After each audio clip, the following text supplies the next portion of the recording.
you all so much for coming. If you all weren't going to be quiet, H was going to put you in a timeout.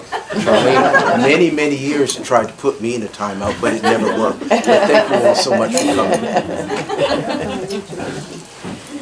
So good afternoon, everyone, and welcome home. Special thanks. I could thank everybody in this room, but I just want to give some special thanks to Ernie, to Paul Cohen for making this happen. They are incredible, and I'm eternally grateful. There are some other people in the room I have to thank because without them, we would not be here. They saved us in 1990. Doyle Mitchell, wherever you're sitting.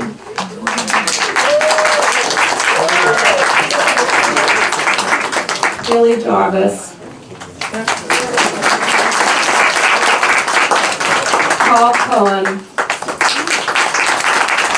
And Jack Evans. They will each tell you a different story on how they saved us, but they're all true. H.H. Leonard's. I founded O Museum in the Mansion with no money, no business background, no art background, so this is from the grace of God. And I'm the co-founder of 51 Steps to Freedom, which is also the grace of God. 51 Steps to Freedom was born within these very walls and is now its own nonprofit and is becoming the largest outdoor museum in the world right here in Washington, D.C. Through immersive storytelling, public art, and augmented reality viewed through your phone, we are taking to the streets stories of hidden figures who have shaped our nation. Quiet heroes, courageous visionaries, people who, like Mrs. Rosa Parks and the Honorable Charlene Drew Jarvis, chose service over self, purpose over popularity.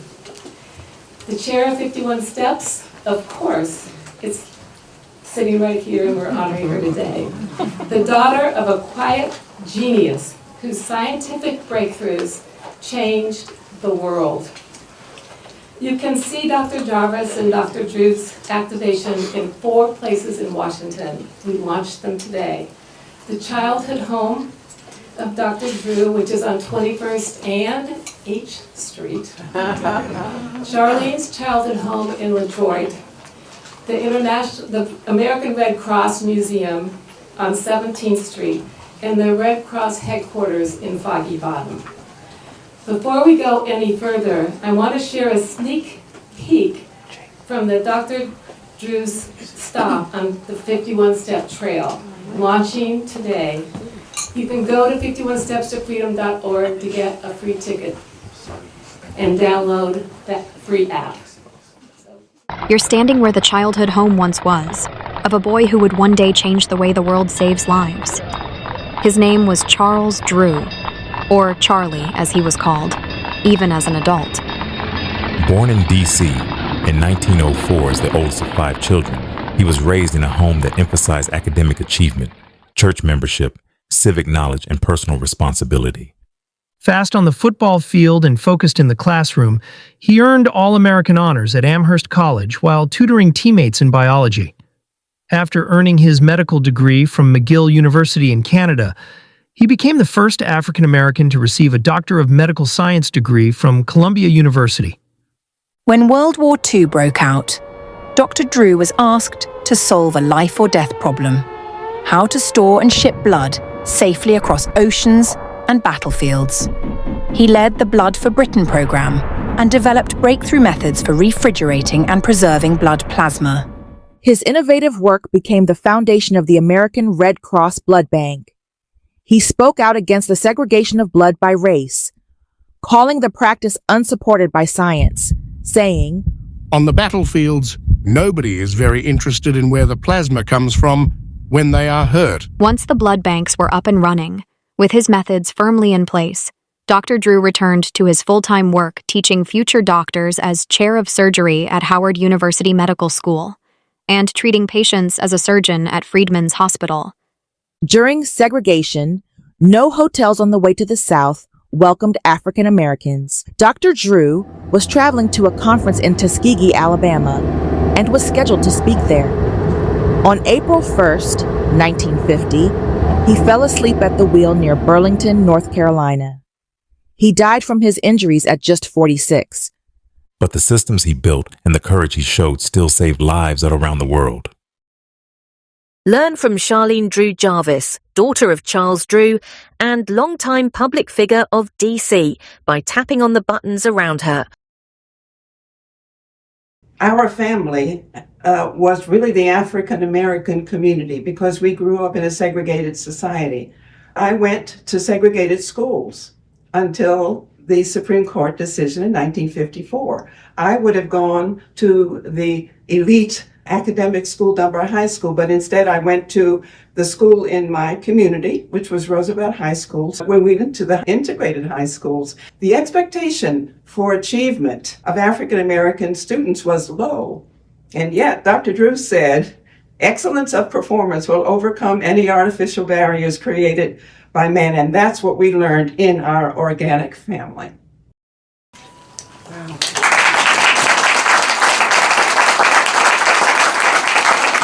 So when you go to one of the 4 locations, you'll see more of the story. It's pretty deep, and it's pretty incredible what the 2 of them have achieved. How many people have not been here before? A lot. Welcome. For 46 blessed years, what took you all so long? We've created a sanctuary for reflection, creativity, and transformation. Our Heroes and Artists in Residence program has quietly provided over 1,000 nights each year for veterans, first responders, and creatives who have used their talents to uplift others. Our first hero in residence was Cordell, a homeless Vietnam veteran. He slept here for 3 winters and taught himself piano by listening to a transistor radio. We got him a job earning $2,500 a week as a Bobby Short-style performer. And in this very room where I'm standing right over here, he sang "Oh Holy Night" with Luciano Pavarotti. Our most famous hero in residence, Mrs. Rosa Parks. She and her team lived here for 10 years. Miracles happen when you say yes to what God brings. If you have been here before, you know there are over 100 rooms, and yes, over 100 secret doors. And no 2 ceilings throughout the 112-room mansion are alike, to remind us all to look up beyond ourselves, to believe anything is possible if we dare to be different. So good. I hope you stay after this program. We're open till 7 o'clock, and just get lost, because you don't get found if you don't get lost. Today's event is part of our First Sunday Gospel series, a tradition rooted in this quiet power of storytelling and music. Gospel at its root means good news. Gospel is love. It has no borders, no labels, no requirements. It lives in every music genre: classical, jazz, blues, country, rock, hip-hop, and yes, rap. That is why Mrs. Parks created and loved this series. She also particularly loved the cookies we served during the Gospel First Sundays. And her favorite cookie was the Girl Scout shortbread. So to honor her and CDJ, the Girl Scouts donated the cookies today. I was a Girl Scout. I hope you enjoy them as much as she did. Our first Gospel Sundays are gatherings of the soul, moments to reflect, to reconnect, and be remembered by what truly matters: courage, community, survival, and faith. This afternoon, we're deeply honored to welcome an extraordinary trailblazer, a woman of grit, fierce purpose, gentle strength, and unshakable grace, the Honorable Charlene Drew Jarvis.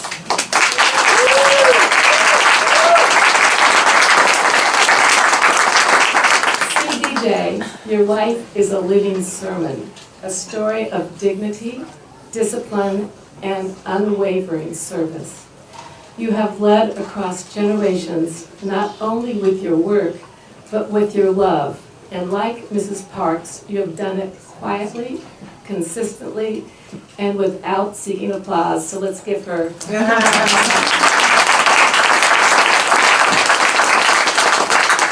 So today, we celebrate not just your father's legacy, but yours as well. Today, we don't just listen to you and your father's wisdom. We celebrate both of your life work. You have given us a future rooted not in division, but in unity, purpose, reverence, and hope. By example, you have taught us that real change happens one heart at a time, and love built on respect is faithful. It listens, it shows up early, and it stays late, and it lifts us all up. Dr. Jarvis, thank you for teaching us these lessons, and thank you all for being here to laugh, to sing, maybe to shed a tear or two, and to be reminded life isn't just about living a dream, it's about making dreams real for others. Let's make some of those dreams real together, today, and every day. And please buy Charlene's book. Her words about her father and the lessons he passed down are nothing short of amazing grace. I now introduce you to the woman I've come to call the soul of DC, and her grandchildren call her Cha-Cha.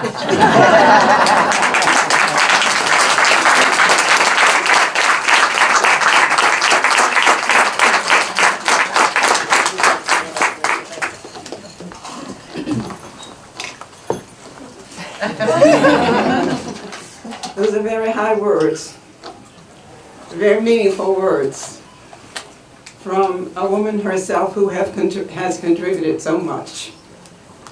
This is a woman who is selfless, who recognizes history, who understands the sharing of our past. He understands beauty, who understands drama, who understands bringing people together across the races and across the ages of people, who believes in a world that all of us need to be able to grow into. I was talking to, yes, that's you. You can see. I was sitting next to H this morning just before we came in, and I said, H, you know, you really have an extraordinary brain. And I want you to know how important that is to me, because I'm a neuroscientist. You have an extraordinary brain. And she said to me, it's given by God. And she believes that. And I'm not a believer, but I believe her when she says that. Because she really is an extraordinary woman, a heart and soul that you do not find. You don't. I'm not saying this because I'm standing here in front of this extraordinary woman. You don't find a woman or women or men made up of this stuff. But you find it in H. Thank you. I am truly glad to be here with Paul Cohn, who has been with me in my political career all of my life, and who is a part of this organization. And I am also a part of 51 Steps. 51 Steps is an extraordinary historic trail around this city. I want to acknowledge the former mayor of the District of Columbia. I want to acknowledge the current member of the council, for the future.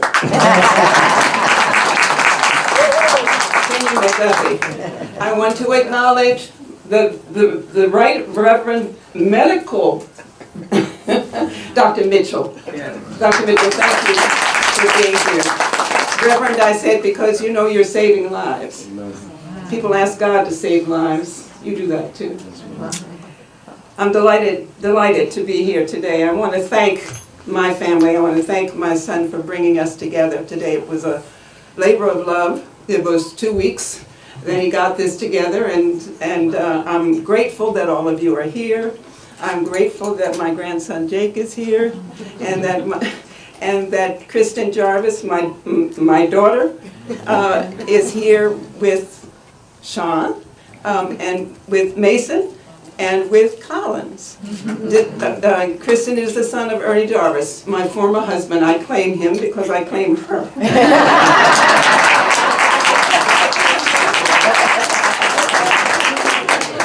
Ted Spiro is the man behind this wonderful woman. And Ted, you know, you have the same level of creativity, the same level of contribution.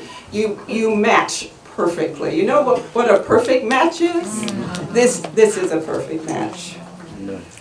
I want to make sure that I have acknowledged all of you that I should have acknowledged separately. I want to acknowledge Merle Bowser, who is the sister of my husband, Dr.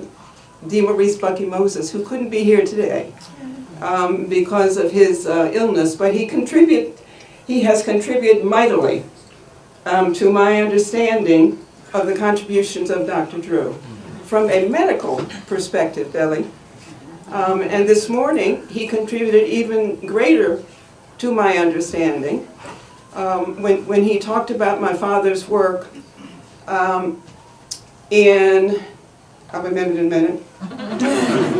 I still have a good memory. I just had same-day service. And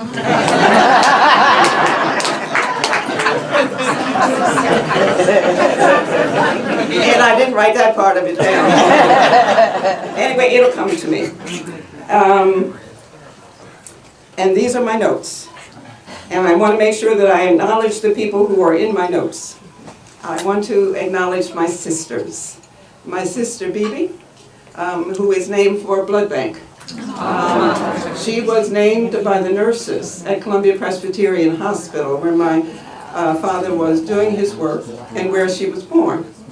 I want to acknowledge my sister, Rhea Sylvia. Rhea Sylvia, in our literature, is the mother of Romulus and Remus. My father thought that this was a good name. And of course, that is where he got his name. There were four of us, Bibi, Charlene, Sylvia, and Charlie, my dear, dear, dear brother. Charlie is not here with us, but I can tell you that the mark of Charlie was that he would stand with his hands in his pockets while he told his jokes. And so what in my mind, what I see is my brother Charlie standing and telling jokes. I see Matt McGuire. His father was somebody who was special to us, Mickey McGuire. Thank you for being here. I want to mention my grandsons, EJ, Jake, and Jake and EJ. EJ's not here today. He's in San Francisco. They're both wonderful. They're smart. They're looking ahead. They're part of the new era of young people who are taking their place in this world in many, many different ways. Ways that we didn't as we grew up because our road was narrower.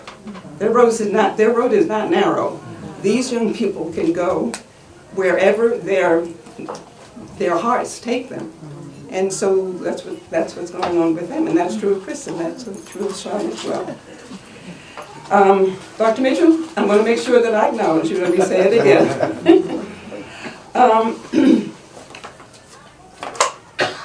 You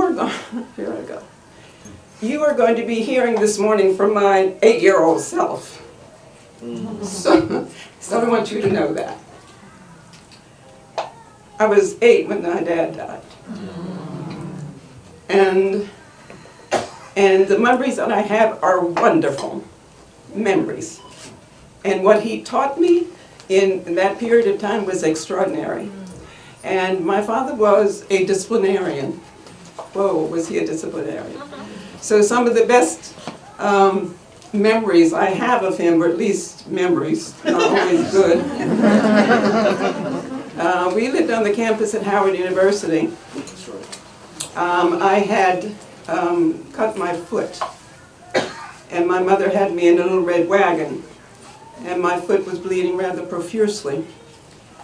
But I saw my father coming, and his white coat was flapping in the back, and his tie was flapping, and I prayed that the blood would stop before he got there.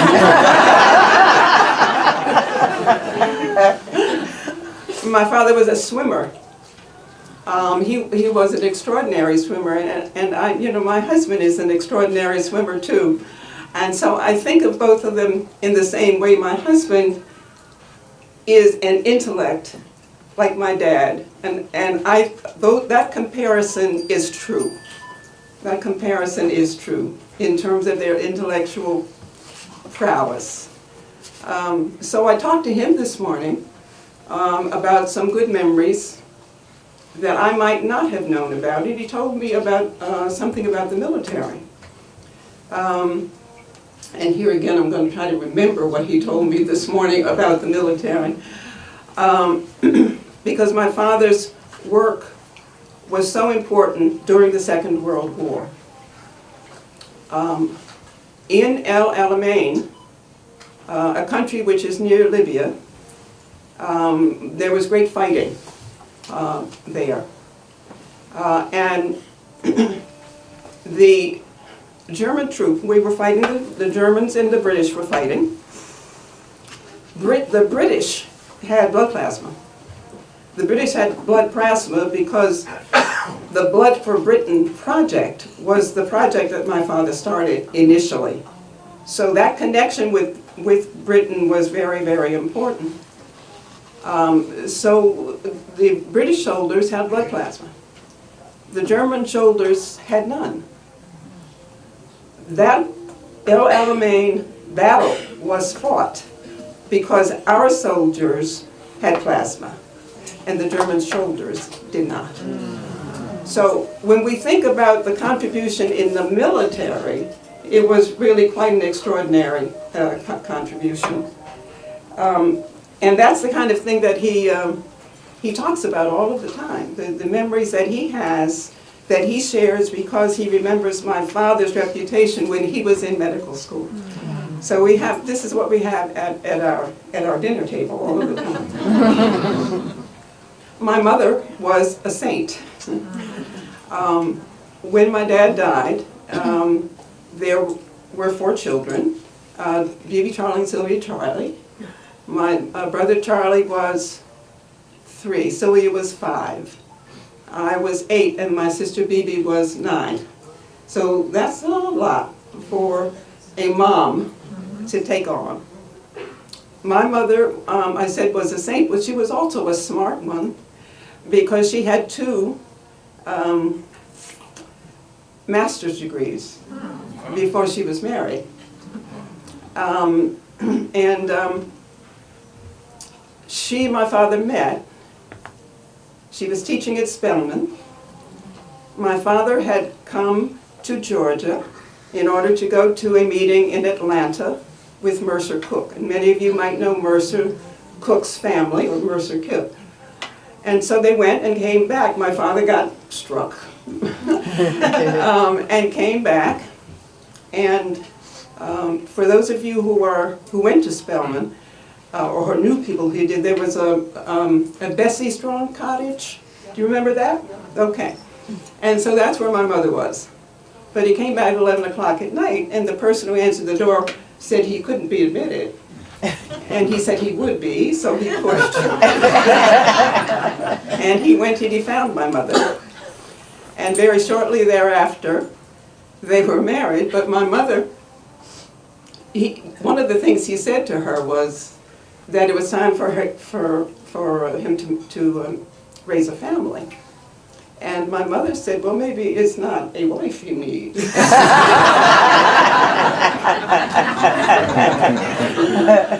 So her intellectual ability was terrific. And I remember after our dad died, my mother had a master's degree in English, and so she knew Shakespeare. And so there were so many things that my mother said to us that came from Shakespeare. In the morning she would say, "Stand not upon the altar of going, but go." So we learned a lot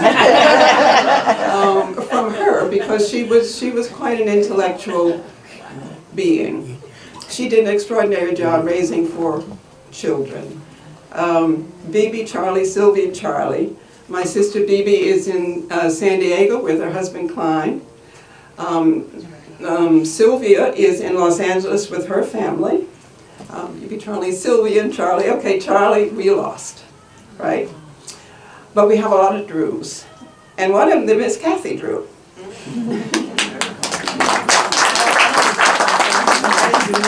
And her girls.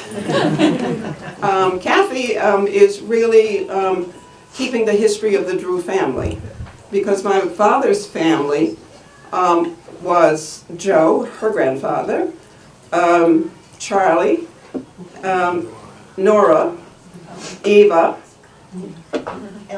and Elsie.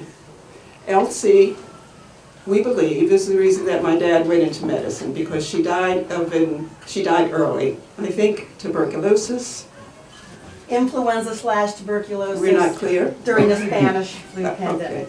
Okay, all right. And it seems very clear to us that Dad went into medicine. It seems very clear to them at the time because of it.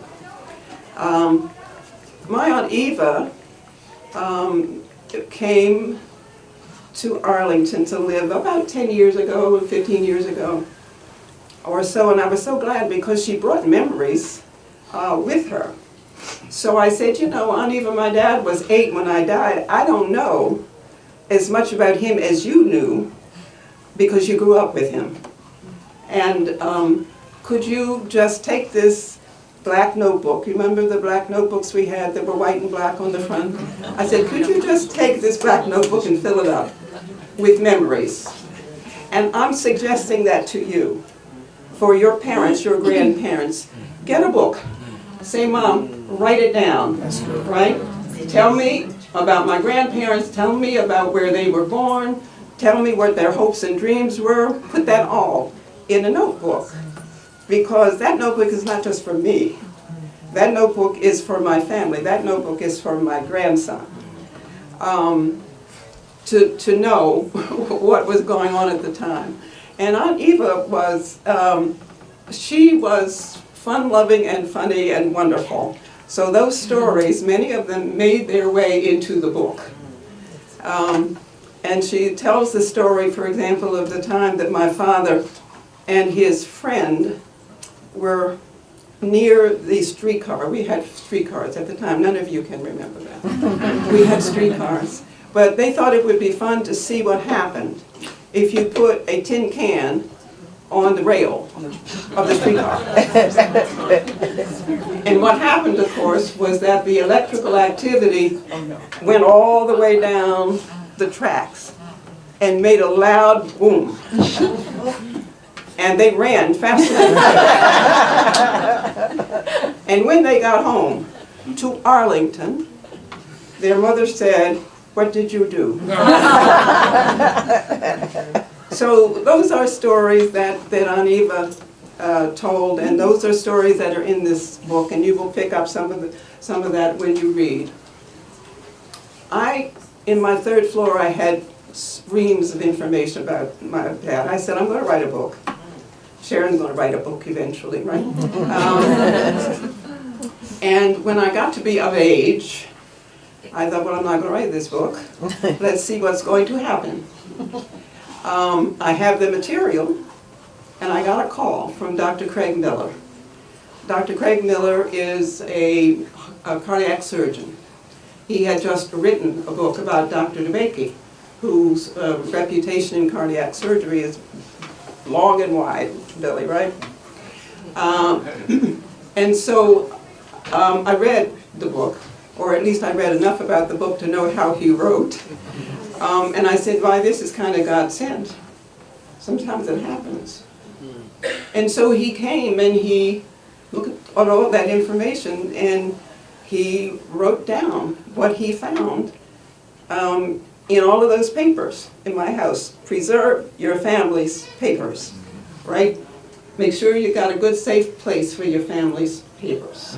Because it isn't necessarily for the public, it's for your grandchild. And it's for that other young person who comes behind, because they need to know the family histories, right? And so Dr. Miller included in the book a lot of those things that were in that black notebook that Aunt Eva wrote, because I said, please remember the things that I did not know, because you grew up with him. And because you were 17 years younger than he, then you have a memory of him over a long period of time.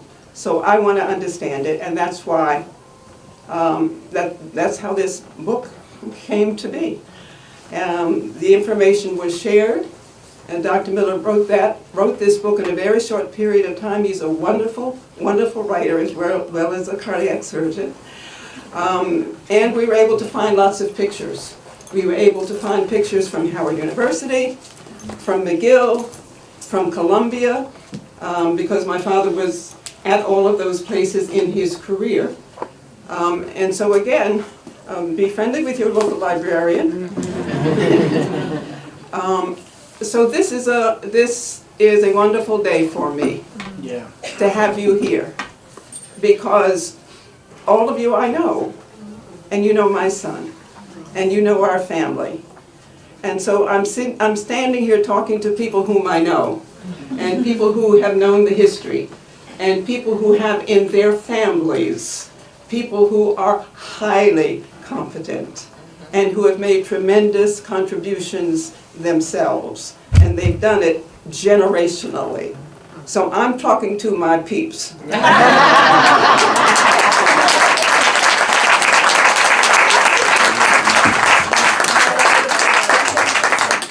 I'm not sure, H, how do you want to do this, but I would be pleased to. I would be pleased, and I want to acknowledge this gentleman who's standing up. This is Ted Spiro. I'm telling you, this is a partnership. This is a partnership between two people that really is long-lasting. Obviously, when you see them together, you know this is something that's lasted for a time. And I don't know if I already said that, but I said to you today, I said, you know, your brain is different. Did I say that at the beginning? Okay, that's fine. I'm just checking if you were listening. Oh, sure, absolutely. Questions? Anybody have check? Hello, check. While he's doing that, if I ask one question, you referenced so other people can hear. Hi, I'm Ernie.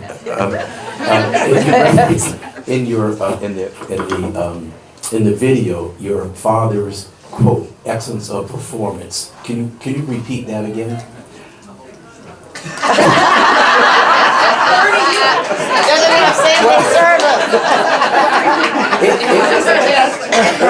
Excellence of performance will overcome any artificial barriers created by man.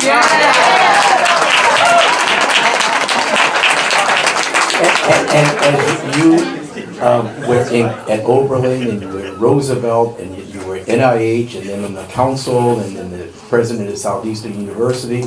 What did that quote mean to you, and did you keep it in the forefront of that amazing brain, and how did that guide you? Well, I think it guided me all my life. I think if you say excellence of performance will overcome any artificial barriers created by man, I think I lived it. Yeah. I lived it. That was always in my head, always in my mind. And my father was not compromising, so it wasn't like I could say, you know, it doesn't matter. Well, it did matter. What I did, how I achieved, where I went into the next step, it mattered. Because it mattered to me that my father would know it, right? It mattered. Yeah, thanks, Ernie. Any questions? Anybody else have a question? I'll ask a question. Sure. Charlene, will you tell the audience, for people who don't know, how you made the step from being a neuroscientist at NIH to running for office for the first time? Thank you for that question, Michelle. That wasn't planned. So I finished a degree at the University of Maryland in neuropsychology. I began to do research both at Walter Reed on the superior colliculus of pigeons.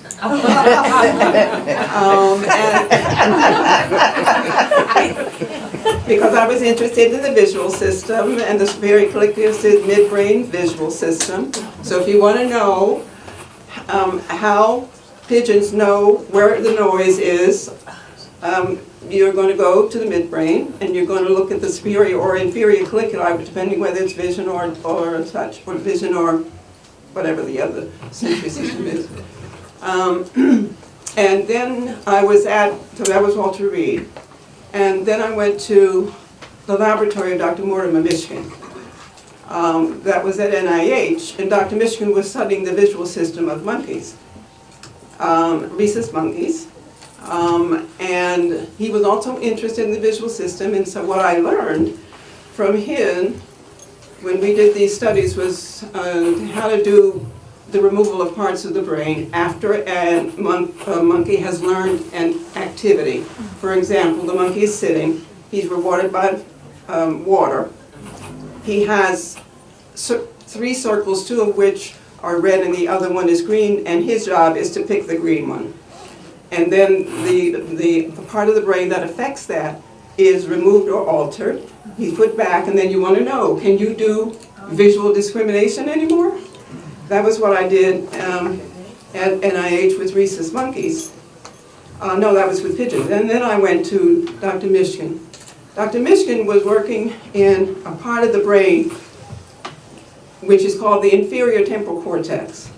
The inferior temporal cortex is really interesting. The analysis of vision is occurring back here in the visual cortex. But the pattern discrimination part of what you're seeing is done in the inferior temporal cortex. So there I wanted to know, again, pattern discrimination in rhesus monkeys. I wanted to remove parts of the brain and find that out. And he said, well, that's not enough. What you have to do is you have to go over to NINCDS and you have to learn how to record for single cells in the brain when the animal is awake and performing. So you say, well, how do you do that? Well, you put an electrode in the brain, you amplify it, you cut it off when you see this big pulse, so you know the animal brain is seeing it, and then you want to know, when I show him this, do I get boop? And that's the way you do that study. So then he said, well, okay, you do that. Okay, let's go over and learn something else at National Institute of NINDCS, National Institute of Neurological Diseases and Stroke. Okay, got it. So I went over there, and then I learned some other techniques, and the single cell recording, and then I learned other chemical techniques. I'm telling you all this stuff because I want to prove I can remember it.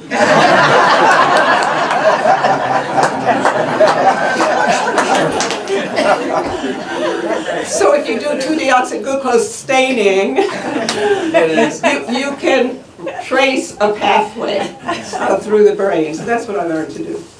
Okay. And so it got to be 1968.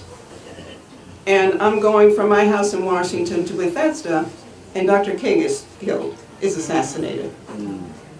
And so I said to myself, what am I doing here? This research is something that takes a lifetime.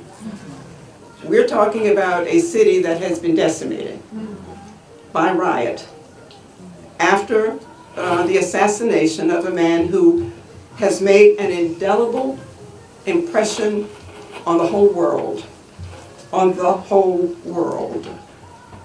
And I said, maybe my time should be spent in my city helping to rebuild. those commercial corridors. And if you remember, 8th Street was burned. U Street was burned. Where is Kamal? U Street was burned. Others of you might have been along other corridors that came down because of the riots. And I remember, you want me to stop talking? No. I remember that I was unaware of the riots. I was going up 16th Street. I wanted to get over so I could get my kids, Ernie and Pete, from nursery school. I couldn't get through, so I walked over there. And I looked down 14th Street. And 14th Street was ablaze. And there was a policeman on the corner. And there was someone who was stealing sneakers. And the sneakers fell to the ground. And the police officer said, you dropped something. Because Walter Washington said what? Don't shoot. Hey, don't shoot. Who remembers that? Don't shoot. Don't shoot. Walter Washington said don't shoot. And so our neighborhood commercial corridors were destroyed, many of them, because of the riots. And then I said to myself, what should I be doing next? I should be helping to rebuild the commercial corridors that were destroyed during the riots.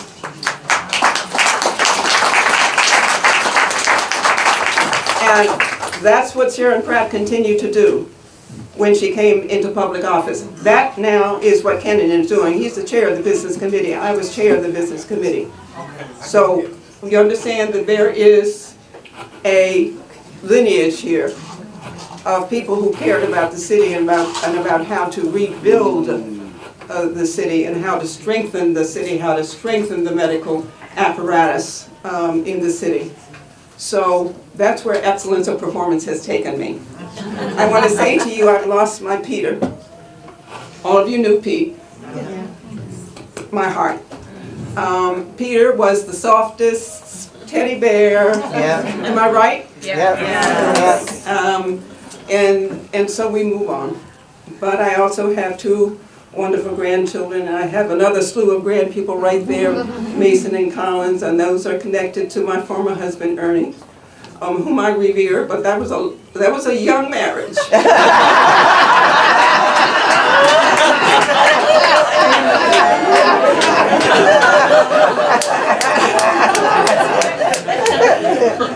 And so I am pleased to acknowledge Dr. DeMaurice Moses, who is my current husband. When we bought a little beach house down at Venice Beach, we moved next door to the Moses family's home, the Bowser family home. And the next person who came to see me was Dr. Moses. And I said, he's 8 years older than I said, Dr. Moses, why are you here? And he said, because I remember you when you were 12 years old at Highland Beach, running around a tree with your mother being there. I'm talking to Tony. Your mother was at the beach at the time. So, you know, these are histories that connect. I can just connect. I can just connect. So. Dr. Jarvis. Yes. Back here, Bernie Dencho. Yeah. Bernie. Your father's reach is far and wide. I'd like you, if you would, speak to that for a moment. I was asked to give a talk at Amherst about 20 years ago. And the place in which I had to give the talk was the Dr. Charles Drew Hall. Oh, yes, indeed, at Amherst. And it was that experience, coming from D.C., knowing, of course, who he was, but that inspired me then to come back at the George Washington University and write the Black History of Foggy Bottom. Yes, you did. Yes, you did. And Dr. Drew was the pivotal moment that I understood that 99% white Foggy Bottom today used to be majority black. That's exactly right. And it blew my mind. Of course, I understood a little bit about Georgetown, a little bit about Southwest, but Foggy Bottom was special. My question is simply this. His reach is far and wide. Could you speak a little bit about that, please? I can do that, and I certainly want to acknowledge the Foggy Bottom former council member Jack Evans, who is here with us today.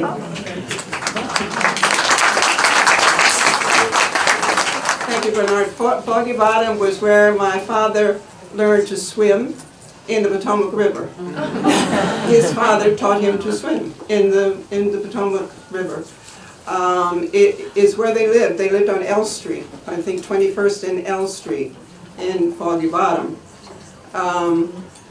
My father's, let's see, I guess,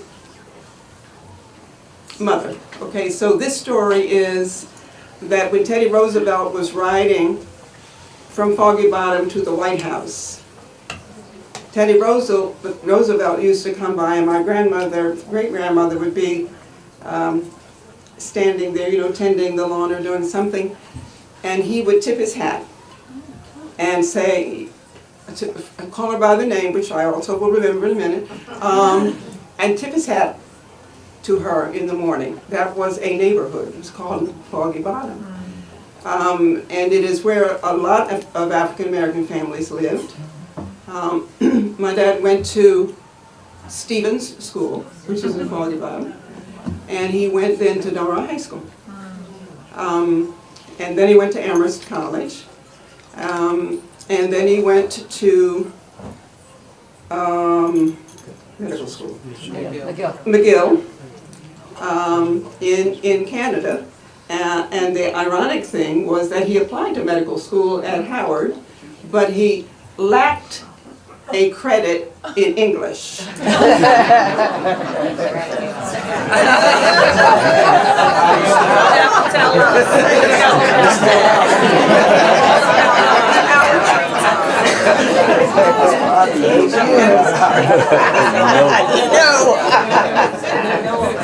And for that reason, he then went to McGill, and we saw the person who was a registrar at Howard for many, many years, and he would always go. Miss Howard. So Foggy Bottom is especially important in his life and also in the life of his parents, because that's where he grew up, that's where he learned to swim. That's where he had a paper route. But he was a business person because he had a paper route and he had 5 kids working for him.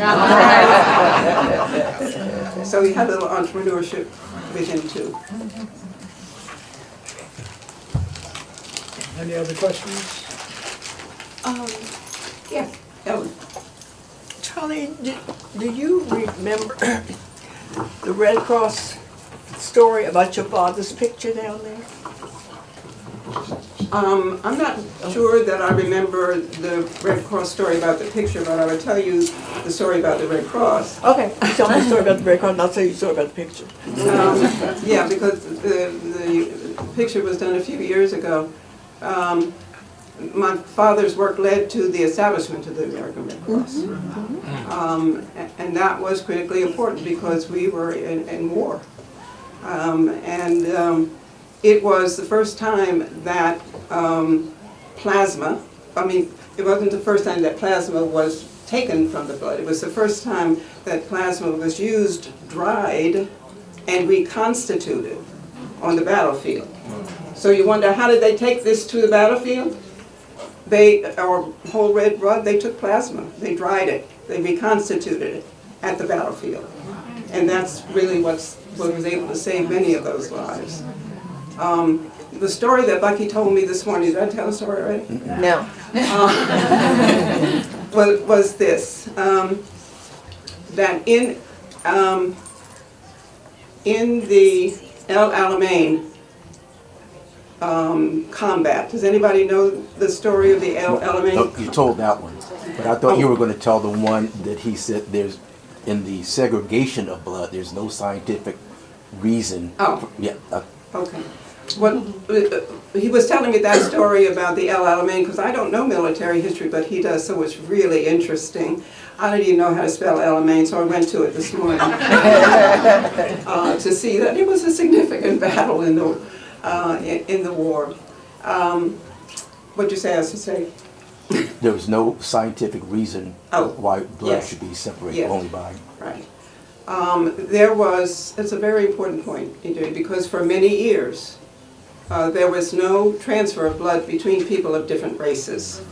Absolutely prohibited by people of the white designation to receive blood from someone who is African American. My father said there is absolutely no scientific reason to deny blood for anyone on the basis of race. And believe me, that thought, and he said this, and I was very surprised because we were taught not to use this word. He said, anybody who thinks it is stupid. I thought that's a very strong statement to make. We believe you now. Only by type. Only by blood type. Yeah. So he said, you differ by blood type, right? You differ by negative or positive, valence and blood type. And that was always his answer, and that's what we learned. And thank you for reminding me. You were going to tell your story. I'm sorry, what was the rest of that? Well, I went to work for the Red Cross. It's the only real job I've ever had in my life. Okay. And, you know, go to the blood, it's two separate buildings. One is the offices and the other is like the blood bank. So I'm going over there and I'm looking around and I'm saying, oh, there's no picture of Dr. Drew. And one of the vice presidents said to me, oh, well, there is, but it's, you know, I said, it's in the where? He said it was in the storage room. So I said, well, you need to bring it out. So it was like, I guess maybe a month or so went by. And then I called Bill Raspberry. And I said, Bill, no picture of Dr. Drew. And they ended up having a whole program. I mean, they brought the picture out and it's hanging there now. I didn't know.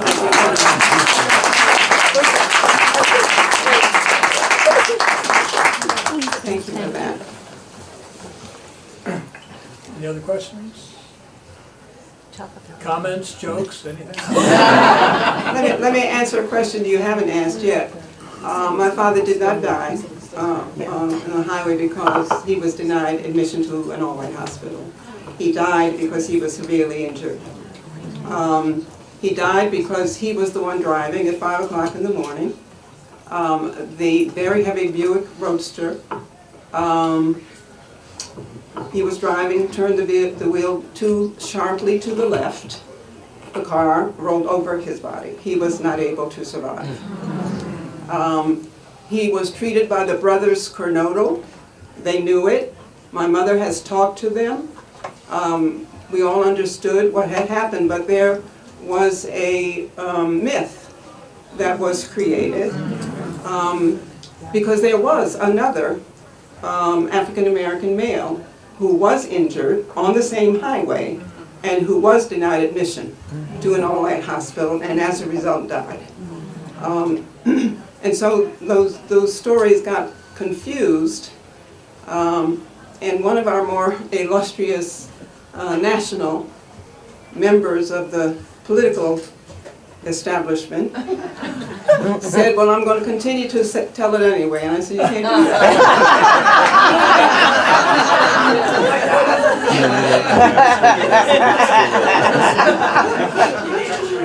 So he was treated, he was very, very badly injured, and he lost his life as a result of it. Somebody had a question. Can you hear me, everybody? Yeah. I want to personally thank Charlene and all the people from Ward 4 because I had the opportunity to work on Charlene's campaign with her sons Peter and Ernie when she first started. And I knew her when they were living on Pauline Drive in Bethesda. before they moved into Ward 4. I'm so grateful for her and her family, and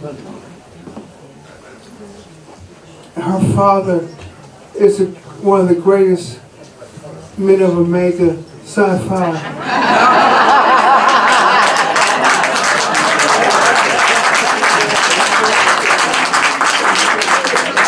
It's not just that, but when I was appointed by Obama, Kristen was there, and she would tell you that the first Black History Month celebration, we were trying to get your father as recognized as one of the greatest Americans to ever live in the past, at that time, 50 years.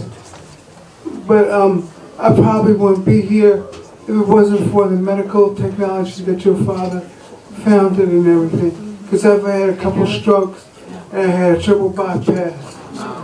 And some of the people here who I haven't seen since my first stroke, they wonder what happened to me, but that's what happened to me. I'm so grateful for your father and the Jarvis family.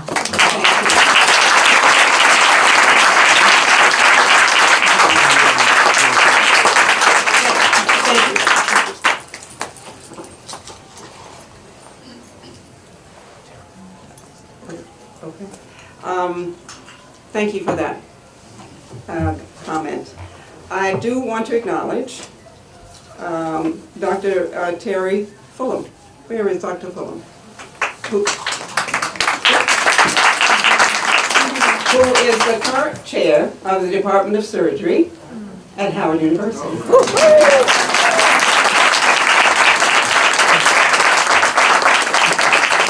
I'm grateful to you to be able to talk today about my dad and about his history and about our love of him and about your connection to him. And if you are an Omega, you know that he wrote the words to the Omega Sweetheart song. Omega hymn. To the Omega hymn, my son is correcting me.